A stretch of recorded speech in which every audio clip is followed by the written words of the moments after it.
j'ai écrit ce scénario, je voulais m'amuser. J'ai écrit des personnages et une structure totalement éclectique. Et c'est un peu comme une poupée russe. On enlève une, après il y a une autre qui arrive, et ainsi de suite.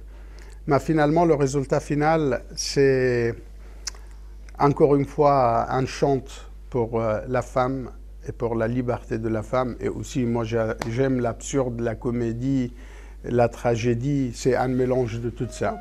J'ai créé une histoire entre deux, entre guillemets, marginaux, un Français et un Kurde qui se rencontrent par hasard dans un café, dans un bar. Et on a l'impression, les premières 10 minutes, que peut-être ça va être une formidable histoire d'amitié entre les deux, et pas du tout. Un des deux personnages principaux, il meurt au début du film. Voilà. Et il y en a d'autres qui arrivent. Voilà. Donc c'était un peu tout ça, l'absurde aussi, et la déstructuration de scénario qui me plaisait. Oui. Le rôle de Philippe, pratiquement le personnage principal qui nous lie tous ces poupées russes entre elles, toutes ces histoires entre eux, c'était un rôle vraiment très difficile. Et même moi, je pensais tout le temps, mais comment il doit l'être? J'ai imaginé, mais après, il faut le concrétiser, il faut le visualiser. Je voulais un acteur un peu capable de une seconde à l'autre changer totalement l'expression. Je voulais quelqu'un entre l'idiot et Machiavel. On le regarde, on dit, mais c'est un idiot cette gueule-là. Et quelquefois, on dit, mais c'est un vrai grand salaud, un Machiavel. Donc, par hasard, je suis tombé sur Jonathan Zakai. Et très vite, au bout du 4e verre, je le savais que c'était lui. Je dis, ben, Jonathan, comme tu es comme ça, tu conviens parfaitement au rôle. Voilà, on a eu un bon contact. Moi, j'étais très content, lui, il était très content. Et c'est super bien passé. Et franchement, pour moi, c'est un des meilleurs acteurs français de sa génération. Gulshifta Farahani, qui c'est une actrice iranienne. Et là-bas, c'est une star. Malgré son jeune âge. Mais je le savais qu'elle a un vrai potentiel, un grand talent.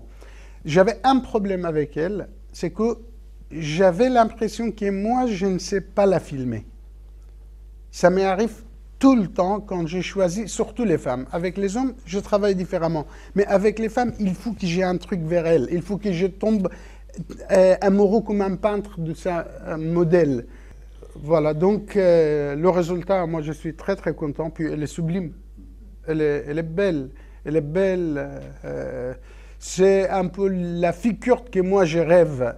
Dans le sens moral, personnalité, intellectuelle, la fille qui respecte, évidemment, ses parents, les grands, mais en même temps, le monde change, évolue.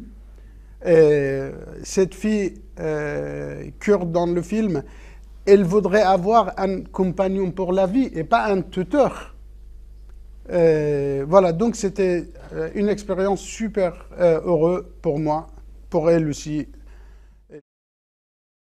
Et puis Mylène de Mongeau, on avait fait un film ensemble, Les Toits de Paris. Et par chance, on habite dans le même quartier. Et donc, quand on habite dans le même quartier, on finit par se voir un peu plus souvent.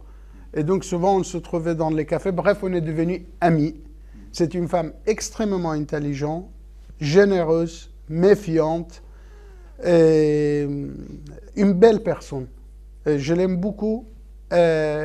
Quand elle est bien dirigée, elle est sublime. Pour moi, c'était évident, quand j'écrivais déjà le scénario, que c'est pour Mylène de Mongeau. En réalité, le scénario s'appelait « N'oublie jamais ton ami ». Voilà. Et puis, beaucoup de réactions disaient « c'est un titre mou, c'est pas beau, c'est pas érotique, c'est pas... etc. etc. » Et puis, quand on faisait des dossiers pour des financiers, j'ai appelé mon producteur, j'ai dit, bon, j'ai un titre, provisoirement, on va le mettre, peut-être c'est mieux que n'a oublié jamais ton ami. Il m'a dit, c'est quoi? J'ai dit, si tu mords, je te tue.